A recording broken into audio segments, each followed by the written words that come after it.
सभी लोग के पास आवाज़ आ रही है क्या? अगर आवाज़ आ रही है तो आप लोग यस जल्दी से जल्दी लिख दीजिए ताकि आज का क्लास स्टार्ट किया जाए। आज का क्लास भी ऑब्जेक्टिव भी होगा, ठीक है? तो आवाज़ आ रही है कि नहीं सभी लोग कमेंट कर दीजिए। आवाज़ आ रही है कि नहीं सभी लोग जुड़ जाइए, जल्दी से आ जाइए और सभी लोग टाइम पे आया कीजिए। क्लास स्टार्ट हो रहा है ताकि शुरू से आप लोग, नहीं तो बाद में अगर आप लोग सोचिएगा कि बाद में देख लेंगे तो ये ऐसे जो है नहीं होता है। तो चलिए आवाज़ आ रही है तो आज का क्लास स्टार्ट करते हैं और कॉपी पेन निकाल लीजिए सभी लोग। देखिए कल जो है हम लोग बहुत कम क्वेश्चन कर पाए थे, इसलिए आज हम लोग ज़्यादा से ज़्यादा कोशिश करेंगे कि हम लोग ज़्यादा से ज़्यादा क्वेश्चन करें। तो इसीलिए आप लोग सभी लोग कॉपी और पेन निकाल लीजिए और नंबर लिख लीजिए और उसके आगे आप लोगों का जो भी सही है गलत है वो आप लोग टोटल काउंट करके ज़रूर बताइएगा कि आखिर आप लोगों का कितना सही है। जैसे कि ये कल हम लोग कहाँ तक पढ़े थे, 8 नंबर पढ़ लिए थे। चलिए ठीक है ठीक है ठीक है, सभी लोग को गुड इवनिंग गुड इवनिंग। अब ये गुड इवनिंग बंद कीजिए और क्लास को स्टार्ट करते हैं। 9 नंबर से आज हम लोग स्टार्ट करेंगे, 9 नंबर से पढ़ लेंगे। इसलिए आप लोग 9 नंबर कॉपी पेन निकाल लिए हैं तो 9 नंबर देकर ऐसे डैश दीजिएगा और कितना ये सही आप लोगों का आंसर है तो सही कर दीजिएगा। 10 नंबर मान लीजिए है तो आपका गलत कर दीजिएगा। तो ऐसे काउंट करके जितना क्वेश्चन पढ़ाया जाएगा ना तो उसको काउंट करके और लास्ट में सभी लोग को बताना है कि कितना आप लोगों का सही हुआ कितना गलत हुआ, ठीक है? आप लोगों का लास्ट में आंसर सबका चेक करेंगे किनका कितना आंसर सही हुआ है। इसीलिए आप लोग सभी लोग काउंट करके ज़रूर बताएंगे और सही से ज़्यादा सही आंसर देने के लिए आप लोग कोशिश करेंगे। चलिए क्लास को हम लोग स्टार्ट करते हैं। देखिए कल जो है हम लोग थोड़ा ज़्यादा ही डिटेल में पढ़ लिए थे तो इसलिए कम क्वेश्चन हो पाया था। आज ज़्यादा से ज़्यादा कोशिश करेंगे कि हम लोग ज़्यादा से ज़्यादा क्वेश्चन को करें, ठीक है? आज कोई दिक्कत नहीं होने वाली है, आज हम लोग कोशिश करेंगे ज़्यादा से ज़्यादा क्वेश्चन करें, ठीक है? जहाँ पे भी आप लोग समझ में नहीं आएगा तो आप लोग जो है कमेंट कर दीजिएगा, कमेंट हम देख रहे हैं, ठीक है? चलिए देखिए क्वेश्चन क्या बोल रहा है। गर्भावस्था के दौरान रक्त की मात्रा में कुल वृद्धि लगभग होती है, यानी कि क्वेश्चन ये बोल रहा है कि पूरे गर्भावस्था के दौरान रक्त में कितनी वृद्धि होती है, ठीक है? रक्त में वृद्धि होती है तो वो कितनी होती है, 100 ml, 2000 की, 150 की, 1500 की या फिर 500 ml? क्या होगा इसमें से राइट आंसर? सभी लोग जो है इसमें आंसर नहीं देंगे, अपने कॉपी में आंसर जो है लिखेंगे और फिर सही और गलत आप लोग बताएंगे कि आप लोग उसमें कॉपी में टिक लगा लीजिएगा कि आप लोग का सही ये आंसर हुआ है कि गलत, ठीक है? चलिए तो इसका राइट आंसर क्या हो जाएगा? ऑप्शन नंबर सी, 150 ml, यानी पूरे गर्भावस्था के दौरान एक गर्भवती स्त्री में पूरे 150 ml रक्त की मात्रा वृद्धि होती है। इम्पॉर्टेंट क्वेश्चन है, ठीक है? ये एग्जाम में पूछ सकता है कि रक्त की मात्रा में कुल कितनी वृद्धि होती है। तो आप लोग का आंसर क्या आ जाएगा? 1500 या फिर यानी कि 1.5 लीटर। अगर लीटर में देगा तो 1.5 लीटर दे देगा ऑप्शन में, तो आप लोग उसको टिक कर लीजिएगा, ठीक है? किसको टिक कर लीजिएगा? 1.5 लीटर, ठीक है? इसको टिक कर लीजिएगा। अगर ml में दे रहा है, ml मतलब मिलीलीटर, तो उसको 1500 ml हो जाएगा, ठीक है? इसलिए आप लोग क्वेश्चन को अच्छा से ध्यान से पढ़ना है। चलिए 10 नंबर क्वेश्चन, सभी लोग जो है अपने कॉपी में आंसर लिखेंगे और लास्ट में काउंट करके बताएंगे कितना आप लोग का सही हुआ है, ठीक है? 10 नंबर क्वेश्चन क्या कह रहा है कि वह हार्मोन जो फॉलिकुलर स्टिमुलेटिंग हार्मोन की निरंतर गतिविधि के लिए आवश्यक होता है। देखिए फॉलिकुलर स्टिमुलेटिंग FSH, इसको शॉर्टकट में लिखता है FSH। तो यही क्वेश्चन पूछ रहा है कि FSH की गतिविधि के लिए कौन सा हार्मोन आवश्यक होता है, यानी कि FSH को जो है कौन कंट्रोल करता है या फिर इसके कारण से ये स्रावित होता है, तो ये 4 ऑप्शन दिया गया है। इन चारों में से आप लोग बताइए कि FSH जो गति करता है यानी कि काम करता है, तो वो किस हार्मोन के कारण काम करता है। इसका आंसर जो है आप लोग कॉपी में लिख लीजिए। इसका आंसर हम बता दे रहे हैं, 10 नंबर का हो जाएगा B। ठीक है, एस्ट्रोजन हार्मोन। एस्ट्रोजन जो हार्मोन होता है वो FSH जो हार्मोन होता है, एस्ट्रोजन हार्मोन के कारण ही ये गति कर पाता है यानी काम कर पाता है। तो आखिर हम लोग जानेंगे FSH क्या है। तो आप लोग सभी को पता है, अभी बताएं इसका फुल फॉर्म क्या होता है, फॉलिकुलर स्टिमुलेटिंग हार्मोन। तो इसका फुल फॉर्म भी बहुत इम्पोर्टेंट है, बहुत ज़्यादा इम्पोर्टेंट है, इसलिए आप लोग याद रखिएगा कि फॉलिकुलर स्टिमुलेटिंग हार्मोन का फुल फॉर्म क्या होता है। FSH का फुल फॉर्म क्या होता है, फॉलिकुलर स्टिमुलेटिंग हार्मोन। तो यहाँ पे क्या हो गया, एस्ट्रोजन हो गया। यहाँ पे इसका आंसर क्या हो जाएगा, एस्ट्रोजन। तो जो ये FSH हो जाएगा, वो FSH काम कर रहा है किसके कारण, एस्ट्रोजन हार्मोन के कारण। ठीक है, एस्ट्रोजन हार्मोन कहाँ से स्रावित होता है, एस्ट्रोजन और प्रोजेस्टेरोन ये ओवरी से स्रावित होता है यानी कि अंडाशय से। ठीक है, कहाँ से स्रावित होता है, अंडाशय से स्रावित होता है। इसको इंग्लिश में ओवरी बोलते हैं, इस चीज़ को आप लोग याद रखेंगे। और एक बात बता दें कि ये FSH कहाँ से स्रावित होता है, FSH जो है ये पीयूष ग्रंथि से स्रावित होता है। ये एग्जाम में क्वेश्चन आया हुआ है कि FSH का स्राव कहाँ से होता है।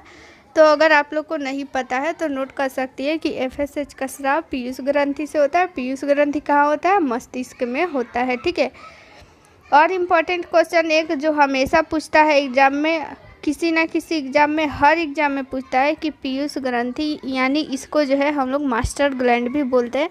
तो क्वेश्चन ये पूछता है कि मास्टर ग्लैंड किसे बोलते हैं। ठीक है, तो मास्टर ग्लैंड जो है हम लोग पीयूष ग्रंथि को बोलते हैं। ठीक है, पीयूष ग्रंथि का एक और नाम, इसको पीयूष ग्रंथि को इंग्लिश में क्या बोलते हैं, पिट्यूटरी ग्लैंड। ठीक है, पिट्यूटरी ग्लैंड। तो पीयूष ग्रंथि बोलिए या फिर पिट्यूटरी ग्लैंड बोलिए, दोनों बात एक ही है। तो दोनों नाम को याद रखना है क्योंकि एग्जाम में दोनों नाम दे देता है। तो हम लोग यहाँ से क्या जाने, यहाँ पे आप लोग यही जानिए कि FSH को कंट्रोल कौन करता है, एस्ट्रोजन हार्मोन करता है। ठीक है, कौन करता है, एस्ट्रोजन हार्मोन करता है। और FSH का स्राव कहाँ से होता है, पीयूष ग्रंथि। ठीक है, मस्तिष्क में एक ग्रंथि पाई जाती है, पीयूष ग्रंथि। ठीक है, पीयूष ग्रंथि, इसी पीयूष ग्रंथि से ये हार्मोन रिलीज होता है। कौन हार्मोन, FSH। ठीक है, FSH हार्मोन। तो ठीक है, तो अगर हम लोग बात करें कि FSH स्राव होता है तो इसका काम क्या है, आखिर किसी चीज़ का सिक्रेशन हो रहा है, स्राव हो रहा है, वो हार्मोन है, तो उसका कोई ना कोई कारण होगा, उसका कोई ना कोई काम होगा।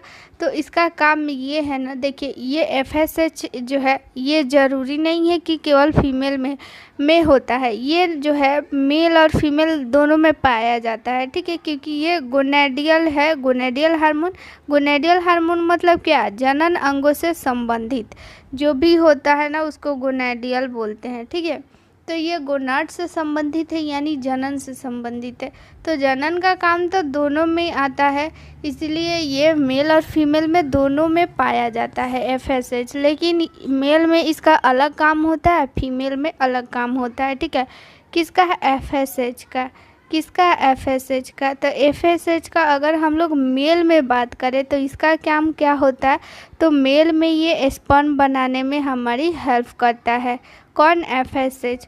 अगर हम लोग फीमेल की बात करें कि फीमेल में क्या काम करता है, तो फीमेल में यानी कि महिला में ये अंड जनन में मदद करता है, यानी कि अंडा बनने में, उसके विकास वृद्धि में।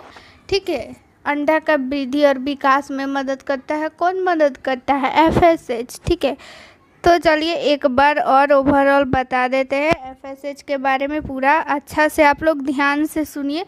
अगर आप लोगों को कुछ भी नोट करना है ना तो क्लास के बाद अच्छा से नोट कर लीजिएगा, क्योंकि अभी नोट कीजिएगा तो फिर जो है क्लास डिस्टर्ब हो जाएगा। क्वेश्चन कम कर पाएंगे, क्योंकि लिखवाएंगे तो धीरे धीरे लिखवाएंगे तो उसमें टाइम पास हो जाता है। इसीलिए आप लोग को अगर कोई भी इम्पोर्टेंट चीज़ है तो आप लोग अभी भी लिख लीजिए या फिर क्लास के बाद भी इसको नोट कर सकती हैं, नहीं तो लिखने में ज़्यादा टाइम वेस्ट हो गया था। कल ऐसे ही हुआ था, बहुत कम क्वेश्चन नहीं पढ़े थे, लेकिन उसके अलावा हम लोग बहुत ऐसा एक्स्ट्रा फैक्ट पढ़े थे। वो 8 क्वेश्चन नहीं था, वो 8 क्वेश्चन के बदले हम लोग 80 क्वेश्चन पढ़े थे, ठीक है। तो आज हम लोग ज़्यादा से ज़्यादा क्वेश्चन को रीड करने की कोशिश करेंगे, उसको समझने की कोशिश करेंगे। तो चलिए एफएसएच के बारे में फिर से हम लोग जानेंगे कि एफएसएच को कंट्रोल कौन करता है। एस्ट्रोजन। जैसे आप लोगों को कौन कंट्रोल करते हैं? आप लोगों के मम्मी पापा, उन्हीं के बस में आप लोग रहते हैं, उन्हीं का आप लोग हर बात मानती है। जो वो लोग बोलते हैं वही आप लोग करते हैं, भले ही करें या नहीं, लेकिन ये बात फैक्ट है ना कि आप लोग उन्हीं का बात मानती हैं। तो वैसे ही जो एफएसएच है ना, वो एस्ट्रोजन का बात मानता है, यानी एस्ट्रोजन के कारण ही इसका लेवल कंट्रोल रहता है। यानी कि एफएसएच किसके कंट्रोल में रहता है? एस्ट्रोजन हार्मोन के कंट्रोल में करता है। भले ही एस्ट्रोजन कहाँ से स्रावित होता है? ओवरी से, यानी कि अंडाशय से स्रावित होता है, लेकिन एफएसएच कहाँ से स्रावित होता है? पीयूष ग्रंथि से स्रावित होता है। कहाँ से स्रावित होता है? पीयूष ग्रंथि से स्रावित होता है। पीयूष ग्रंथि को हम लोग क्या बोलते हैं? मास्टर ग्लैंड भी बोलते हैं। क्या बोलते हैं? मास्टर ग्लैंड भी बोलते हैं, ठीक है। पीयूष ग्रंथि का एक और क्या नाम है? आप लोग जल्दी से कमेंट कीजिए। तो अभी बताया है, पीयूष ग्रंथि का एक और क्या नाम है? जल्दी से कमेंट करके बताइए, आप लोगों को याद है कि नहीं। बहुत सही आंसर है पिट्यूटरी ग्लैंड, ठीक है। सभी लोग का आंसर आ रहा है पिट्यूटरी ग्लैंड। तो चलिए, सभी लोग बोल रहे हैं तो हमको अभी याद नहीं है, लेकिन आप लोग बोल रही हैं, इसलिए हम मान लेते हैं कि पीयूष ग्रंथि का क्या है? पीयूष ग्रंथि का नाम ही पिट्यूटरी ग्लैंड है, ठीक है। चलिए, तो और क्या बोले थे? हाँ, एफएसएच का काम क्या है? ये मेल में क्या करता है? स्पर्म बनाने का काम करता है, और फीमेल में क्या करता है? ये अंड बनाने में, यानी एग बनाने में मदद करता है। चलिए अगला क्वेश्चन देख लेते हैं। अगला क्वेश्चन हमारा 11 नंबर क्वेश्चन क्या बोल रहा है, इसको जूम कर देते हैं। चलिए, दिख रहा है आप लोग को क्वेश्चन? चलिए 11 नंबर क्वेश्चन, गर्भावस्था के दौरान हार्मोन उत्पादन के पावर हाउस के रूप में कार्य करने वाली संरचना है। यानी कि क्वेश्चन क्या बोल रहा है कि जब कोई लेडी प्रेग्नेंट हो जाती है तो वो किस अवस्था में चली जाती है? गर्भावस्था में चली जाती है, ठीक है। किस अवस्था में चली जाती है? गर्भावस्था में चली जाती है। तो वही पूछ रहा है कि गर्भावस्था के दौरान हार्मोन उत्पादन के पावर हाउस के रूप में कौन कार्य करता है? यानी कि हार्मोन का पावर हाउस किसको बोलेंगे हम लोग? कार्पस ल्यूटियम को बोलेंगे, कि नाल को बोलेंगे, कि गर्भाशय को, कि स्तन को? तो इसमें से क्या राइट आंसर हो जाएगा? सभी लोग राइट आंसर इसका बताएंगे। 11 नंबर का राइट आंसर क्या हो जाएगा? देखिए, बहुत लोग का आंसर कार्पस ल्यूटियम आ रहा है, गर्भाशय आ रहा है, नाल आ रहा है, तीनों आंसर आ रहा है। तो तीनों आंसर कैसे होगा? देखिए, आप लोग तुक्का नहीं लगाइए, जिनको भी पता है वही लोग आंसर बताइए, ठीक है। तो इसका राइट आंसर हो जाएगा नाल। तो देखिए, नाल जो होता है ना, उसको हार्मोन का पावर हाउस बोलते हैं, ठीक है। इम्पॉर्टेंट क्वेश्चन है, एग्जाम में आ सकता है कि हार्मोन का पावर हाउस किसे बोलते हैं? तो हम लोग नाल को बोलते हैं। नाल मतलब क्या? देखिए, गर्भनाल को बोल रहा है, ठीक है। किसको बोल रहा है? गर्भनाल को। देखिए, ये जो है बच्चा है, ये बच्चा हो गया, ठीक है। ये इसका मुंह हो गया, ये इसका पूरा बॉडी हो गया, और इससे इसके नाभि से क्या जुड़ा रहता है? गर्भनाल ही ना जुड़ा रहता है, और इधर यहाँ पे प्लेसेंटा रहता है, ठीक है। क्या रह गया? ये प्लेसेंटा। इसका हाथ पैर भी बना देते हैं। चलिए, हो गया। तो ये जो प्लेसेंटा है, प्लेसेंटा और ये भ्रूण हो गया, ठीक है। क्या हो गया? ये भ्रूण हो गया। तो ये प्लेसेंटा और ये भ्रूण किससे जुड़े रहते हैं? नाल से ही जुड़े रहते हैं, ठीक है। इसको गर्भनाल भी बोलते हैं। तो इसी गर्भनाल से क्या होता है ना, इसी गर्भनाल से ही मतलब प्रेगनेंसी के दौरान ज़्यादा हार्मोन जो होती अधिकतर हार्मोन नाल से ही स्रावित होता है, इसीलिए इस गर्भ नाल को हम लोग हार्मोन का पावर हाउस बोलते हैं। किसको बोलेंगे?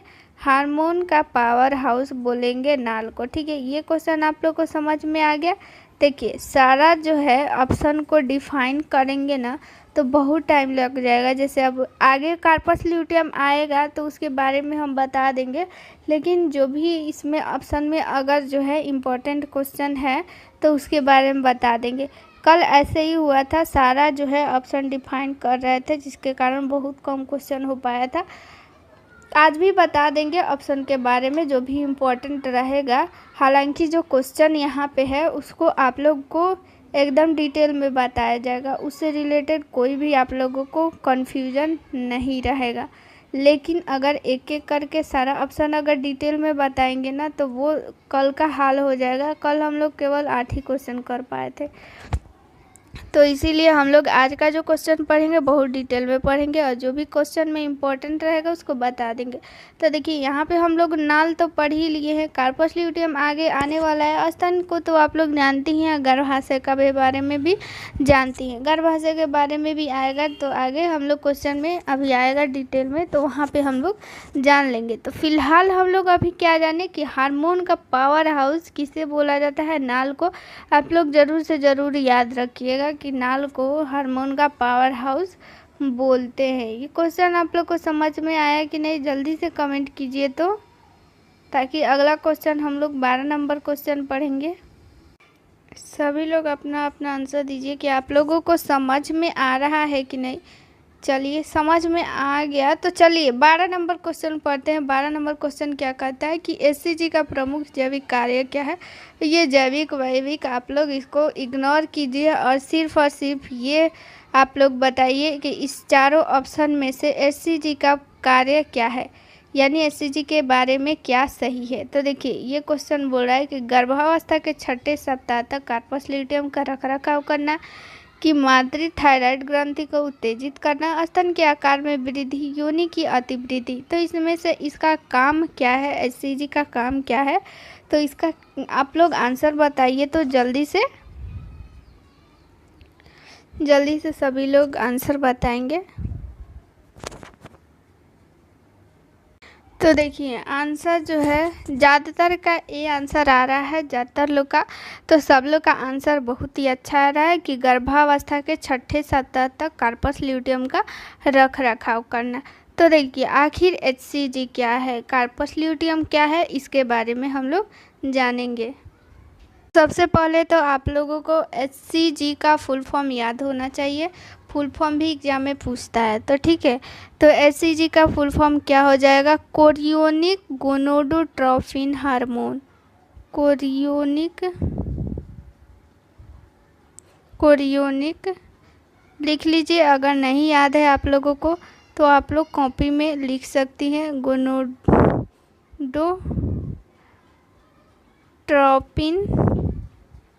और फिर हार्मोन हो जाएगा। ठीक है, एचसीजी का फुल फॉर्म क्या हो गया? Chorionic gonadotropin hormone. तो देखिए, ये जो एचसीजी हार्मोन होता है ना, ये सिर्फ और सिर्फ गर्भवती महिला में ही पाया जाता है। क्यों सिर्फ गर्भवती स्त्री में ही पाया जाता है?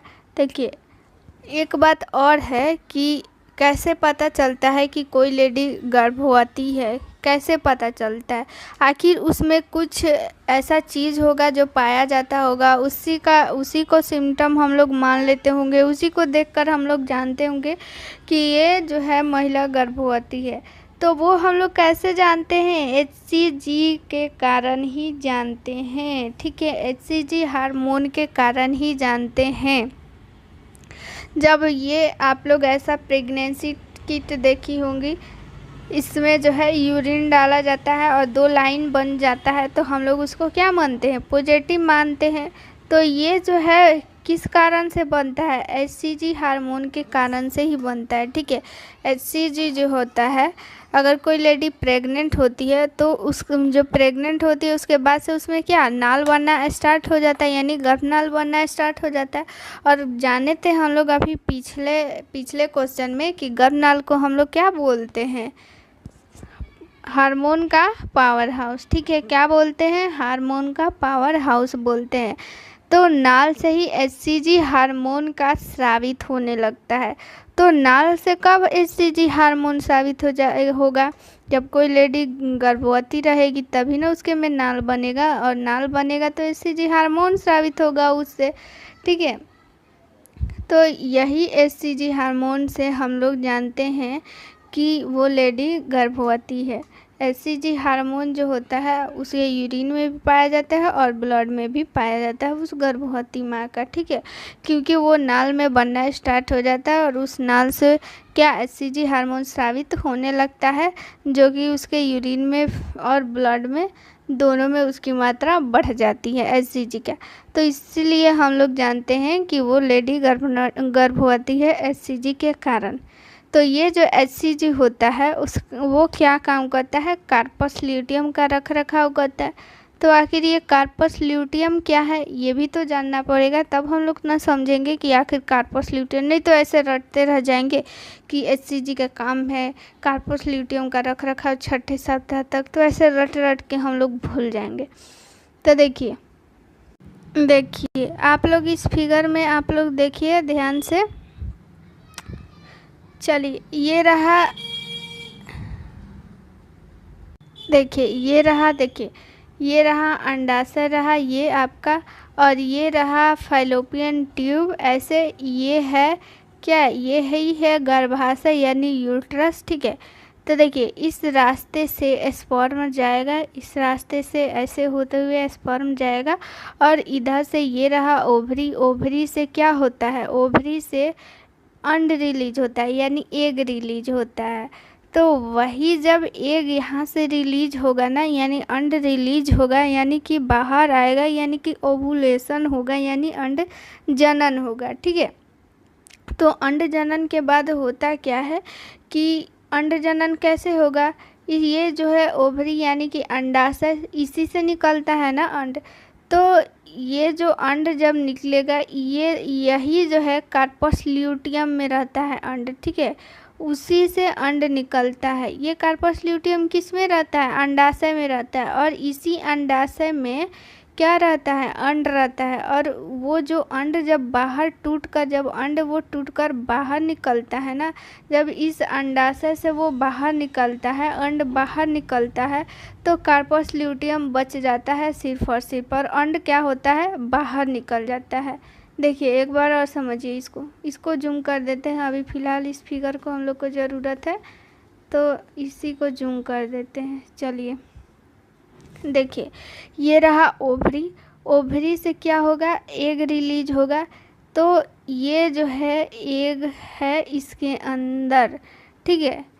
ओवरी में एक जो है ऐसा डिब्बा जैसा रहता है, इसमें अंदर एग रहता है। ये एग जो है प्रत्येक महीना एक एग रिलीज होता है, तो इससे निकल जाएगा जब अंड ना, तो ये जो ऊपर वाला जो बच जाता है उसी को हम लोग कार्पस ल्यूटियम बोलते हैं, ठीक है। उसको क्या बोलेंगे हम लोग? Corpus luteum. यही कार्पस ल्यूटियम जो है क्या करेगा ना कि एस्ट्रोजन और प्रोजेस्टेरोन हार्मोन को स्रावित करता है, ठीक है। क्या करता है? एस्ट्रोजन और प्रोजेस्टेरोन हार्मोन को स्रावित करता है। कब तक करता है? जब तक कि नाल बन नहीं जाए, गर्भनाल बन नहीं जाए, ठीक है। और गर्भनाल जैसे ही बन जाता है उसके बाद इसका काम ख़त्म हो जाता है, ठीक है। उसके बाद ये जो है एस्ट्रोजन और प्रोजेस्टेरोन हार्मोन स्रावित करना बंद कर देता है। क्यों? क्योंकि उस समय जो नाल हम लोग का बन गया तो उस नाल से भी एस्ट्रोजन और प्रोजेस्टेरोन हार्मोन स्रावित होना शुरू कर देता है, ठीक है। तो हम लोग क्या जाने कि ये रहा ओवरी। ओवरी से अंड रिलीज हुआ ऐसे, और फिर जो है अंड रिलीज होने के बाद वो जो बच जाता है ऊपर वाला उसका, तो उसी को हम लोग क्या बोलते हैं, उसी को कार्पस ल्यूटियम बोलते हैं। क्या बोलेंगे, कार्पस ल्यूटियम बोलेंगे। ठीक है, यही कार्पस ल्यूटियम आगे चलकर एस्ट्रोजन और प्रोजेस्टेरोन हार्मोन स्रावित करता है। ठीक है, जब तक स्रावित करता है, कब तक स्रावित करता है, सभी लोग कमेंट कीजिए। तो कार्पस ल्यूटियम जो है कब तक एस्ट्रोजन और प्रोजेस्टेरोन हार्मोन को स्रावित करता है। तो बहुत अच्छा, सबका आंसर आ रहा है, जब तक नाल नहीं बन जाए। देखिए मिडवाइफरी जो है बहुत ही इम्पोर्टेंट सब्जेक्ट है। इसको आप लोग अच्छा से पढ़िएगा, क्योंकि आप सभी को पता है मिडवाइफरी से कितना इम्पोर्टेंट क्वेश्चन पूछा जाता है। और सबके मुकाबले ये मिडवाइफरी थोड़ा सा मतलब कि उस सब से थोड़ा सा हार्ड है, तो इसलिए हम लोग इसको थोड़ा अच्छा से ध्यान से पढ़ेंगे, क्योंकि ज़्यादा क्वेश्चन मिडवाइफरी से ही पूछता है। तो देखिए हम लोग क्या जान गए कि एचसीजी का काम क्या है, तो कार्पस ल्यूटियम का रख रखाव करना। ठीक है, कार्पस ल्यूटियम का रख रखाव करना किसका काम है, एचसीजी का काम है। ठीक है, चलिए समझ में आया कि नहीं, जल्दी से आप लोग कमेंट कीजिए कि 12 नंबर क्वेश्चन आप लोग को समझ में आया कि नहीं। चलिए एक बार और बता देते हैं। देखिए एचसीजी यहाँ पे क्वेश्चन क्या बोल रहा है कि एचसीजी का जैविक कार्य क्या है, यानी एचसीजी का काम क्या है, कार्पस ल्यूटियम का रख रखाव। तो यहाँ पे हम लोग जाने थे कि एचसीजी का फुल फॉर्म क्या होता है, कोरियोनिक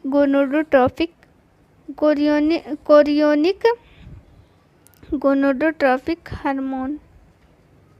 ठीक है, इसका फुल फॉर्म हो गया। उसके बाद हम लोग जाने थे कि एचसीजी का काम क्या हो गया, कार्पस ल्यूटियम। कार्पस ल्यूटियम क्या है, जैसे ही ओवरी से एग रिलीज होता है और उसके साथ जो है एग रिलीज के बाद क्या होता है, ओव्यूलेशन के बाद क्या होता है, जो टूट जाता है ओव्यूलेशन के बाद, टूटे हुए जो ग्राफियन कूप होता है उसको हम लोग ग्राफियन कूप बोलते हैं। जब वो टूट जाता है ना, तो उसको हम लोग क्या बोलते हैं, ओव्यूलेशन के बाद जब अंड निकलेगा उसमें से, तो ये क्या हो जाता है, ये रैप्चर हो जाता है, ये टूट जाता है, तो इसको हम लोग बोलते हैं ग्राफियन कूप। यही ग्राफियन कूप को आगे चलकर जब ये टूट जाता है तो उसको हम लोग कार्पस ल्यूटियम बोलते हैं।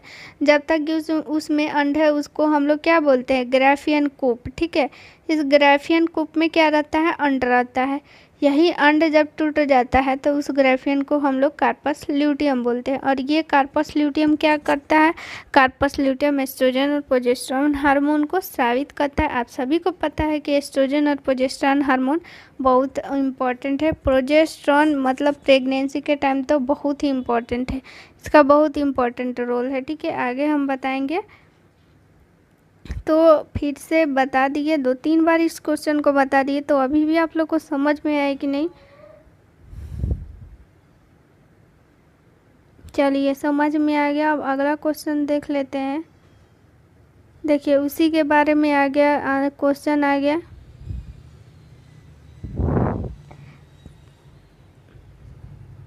तो आप लोग इसका आंसर ज़रूर बताइएगा, क्योंकि इसका आंसर जो है हम पिछले ही क्वेश्चन में बता दिए। तो इसका आंसर तो सभी का आना चाहिए, सही आंसर होना चाहिए।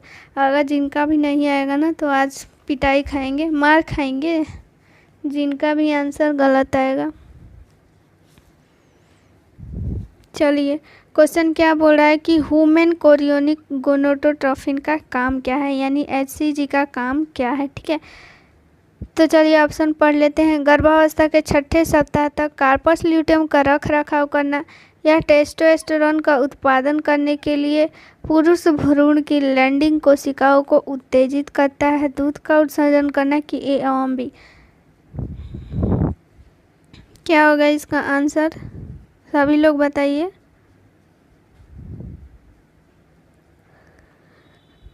आंसर ए आ रहा है, बी भी आ रहा है, डी भी आ रहा है।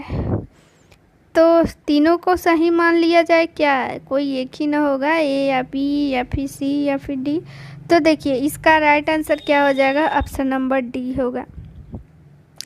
अभी पिछले क्वेश्चन में बताए थे आप लोगों को, तो स्पर्म बनने या फिर टेस्टोस्टेरोन का उत्पादन करना, ये सारा करना किसका काम है, कौन मदद करता है करने में, human chorionic gonadotropin hormone HCG। और फिर ये टेस्टोस्टेरोन में भी उत्पादन में मदद करता है। तो इसका राइट आंसर हो जाएगा ऑप्शन नंबर डी। ठीक है, चलिए अगला क्वेश्चन देख लेते हैं।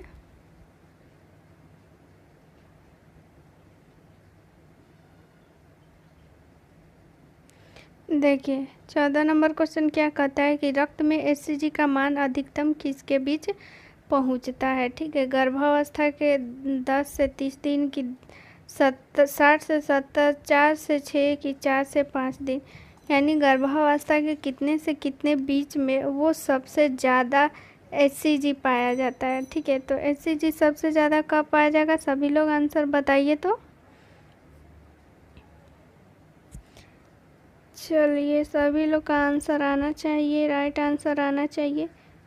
तो आंसर तो आ रहा है लेकिन सबका अलग अलग आंसर आ रहा है। तो देखिए इसका राइट आंसर क्या हो जाएगा, ऑप्शन नंबर बी आंसर हो जाएगा, यानी 60 से 70 दिन। यानी हम लोग मान सकते हैं कि मतलब लगभग 1 महीना का 30 दिन होता है, तो लगभग 2 महीना, यानी 2 महीना लगभग दूसरा महीना तक जो है HCG का मान सबसे अधिक पहुंचता है। यानी HCG का मान उस टाइम 60 से 70 दिन के बीच में जो होता है वो सबसे ज़्यादा स्रावित होता है।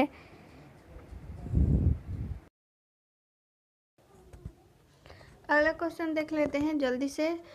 तो देखिए अगला क्वेश्चन क्या बोल रहा है, 15 नंबर क्वेश्चन आ गया। देखिए निम्नलिखित में से कौन गर्भावस्था का उच्च रक्तचाप विकार है।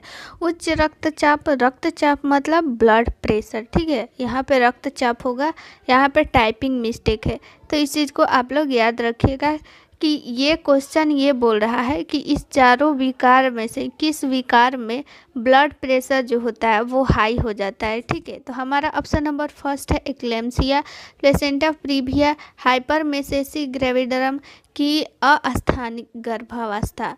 तो क्या हो जाएगा हमारा राइट आंसर, क्या हो जाएगा इसमें से, सभी लोग इसका आंसर बताइए। तो इसका आंसर क्या हो जाएगा कि इसमें से किसमें होगा कि कौन सा ऐसा विकार है, कौन सा ऐसा इसमें रोग है कि जिसमें से हम लोगों को उसमें हाई ब्लड प्रेशर हो जाता है, यानी उच्च रक्तचाप हो जाता है। तो बहुत अच्छा, सबका आंसर आ रहा है इक्लेम्सिया। तो ठीक है, इक्लेम्सिया में ही ब्लड प्रेशर उच्च हो जाता है। देखिए एक होता है इक्लेम्सिया, एक होता है प्री इक्लेम्सिया। तो ये दोनों में डिफरेंट क्या है, देखिए हमारा इक्लेम्सिया कैसे होता है। देखिए प्री इक्लेम्सिया में क्या होता है ना, उसमें भी बीपी हाई हो जाता है। ठीक है, बीपी हाई हो जाता है और प्रोटीन यूरिया में जो है वो प्रोटीन की मात्रा बढ़ जाती है। ठीक है, यानी प्रोटीन यूरिया हो जाती है और साथ में क्या होता है ना, सूजन आ जाती है, यानी हाथ पैर कहीं पे भी सूजन हो जाती है, यानी कि इडिमा हो जाता है। ठीक है, ये सारा चीज़ लक्षण किस में होता है, प्री इक्लेम्सिया।